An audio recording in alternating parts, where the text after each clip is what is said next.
My name is Jane Barish, and I am the Executive Director of Continuum Center, which for about 40 years has been around exploring the nature of consciousness, human capacity, and the continuity and interconnectedness of life for personal, professional, and planetary transformation. And we need transformation. Change is not enough. And I couldn't be more proud that I've been working with these wonderful young people who are pioneering what this new model looks like and how you can apply it in your life wherever you are. So we're from Minneapolis, and Minneapolis has had its challenges, and it's easy to want to get overwhelmed by the challenges, and it's important to have voices who are offering solutions and another model of how we can be ourselves more effectively and how we can show up together more effectively. Well, I'm here today because it's my job. I work with Jane Barish. She's my boss. When we talk about, we run a program called Discover Yourself, also known as Mindsetters, and we just talk about better ways to better your life through connecting not just with logical things, but through dreams and imagery and breathing. So, getting out of your comfort zone and learning new things about yourself. I would say it's a class, a program, and also a training, because not only are we learning and we're putting it towards our life, and then we're also trying to put it out in the community and help everybody in the community, and as well as our generation, because we're the next leaders. So I started with Miss Jane in my 10th grade year, which was 2013, 2014. And man, I got a lot out of it, man. At the time, I wasn't doing so good as far as like school, family, everything. I just felt like was out of whack.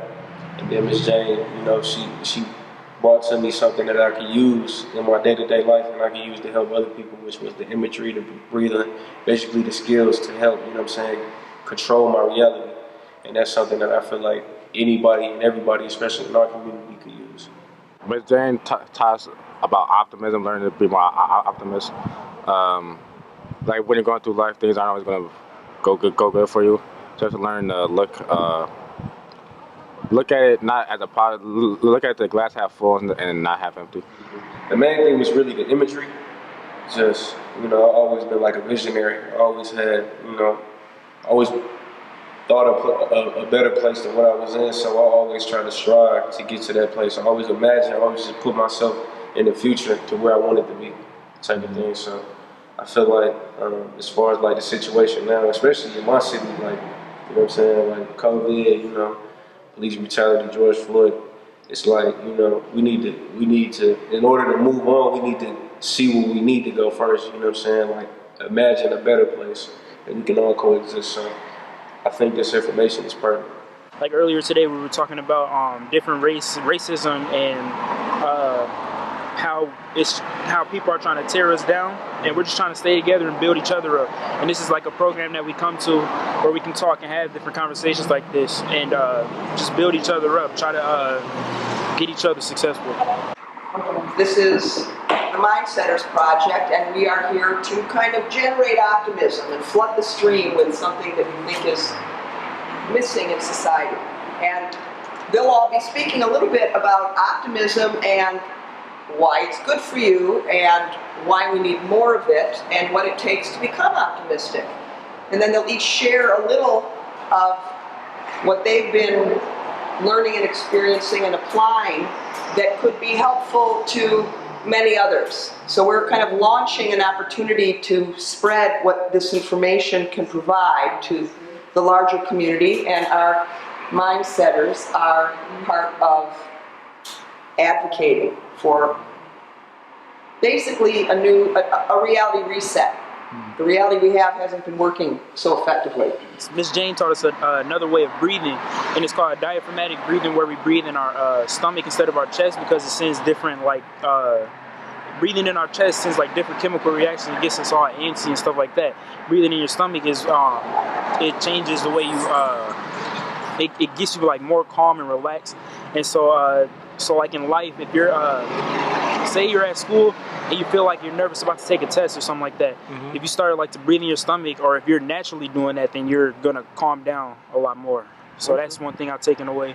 and using imagery. So like picturing myself, seeing myself doing something. Like if I want to become successful, I got to picture myself, seeing myself doing it. I apply these tools, every day. Well, I'm used to breathing, the right way through my stomach and not through my chest. So, when you breathe through your chest, that causes stress and anxiety, So I use these tools like how I'm a basketball player and I run track. So I use these tools like, if it's a big game and, I got a little bit of nerves, I do the breathing, I calm down. Or throughout the game, if it's spurts in the game where, I mess up a few times, I usually get mad at myself, but I often do the breathing or use some of the other tools like imagining myself going back down and getting a steal or getting a rebound, just making up for the last play.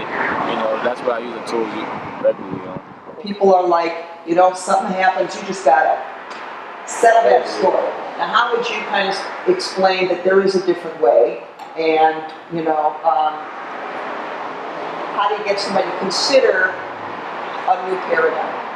I honestly believe if we had this program implemented in our school, I could be farther than where I am today. Because at North, it was hard for me. I came from first grade all the way to sixth.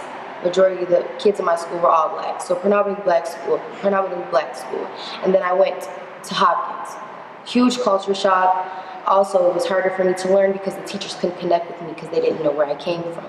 So once I came to North, it's like I didn't even know how to work around and be able to be with my own people, because not only was I being teased, I was being teased because the way I articulate and sound. So at high school, I had a hard time because I always felt like I was being attacked. So that's a button for me, feeling like I'm being attacked or being bullied.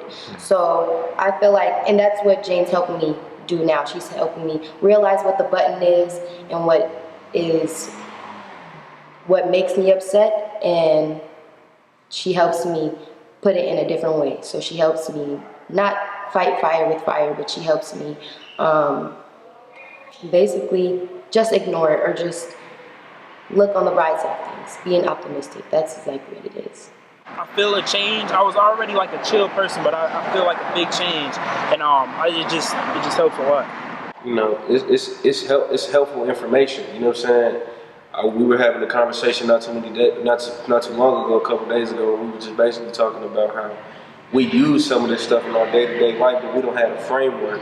You see what I'm saying? We might, the synchronicity. We might think of a song, think of a person one day, and then the next day, a couple days later, we see that person, we hear that song. You know what I'm saying? So we practice a lot of this stuff.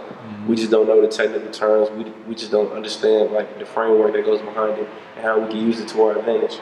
Well, what we do, we learn to not just use the logical side of our brain, but we also use the right side, the emotional brain, to where we're able to not only be good in the classroom, but also in society, and be able to fight against all of the challenges that the system throws against minorities.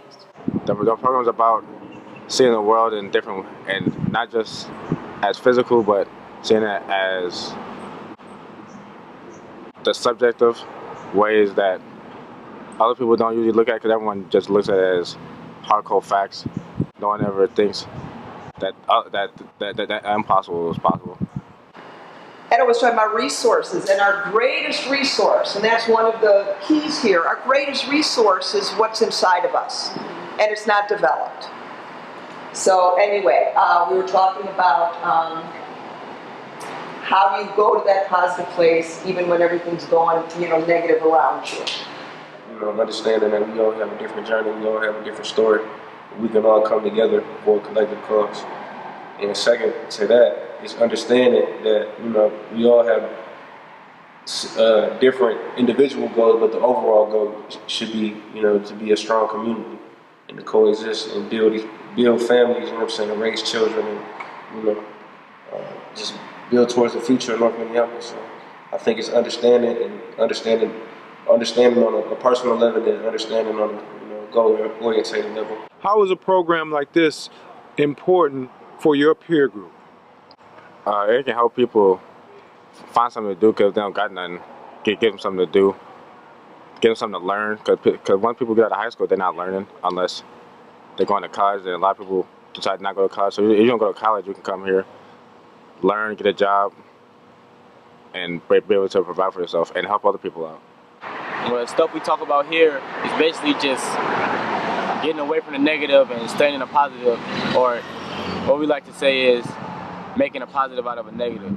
So, yeah. You're right.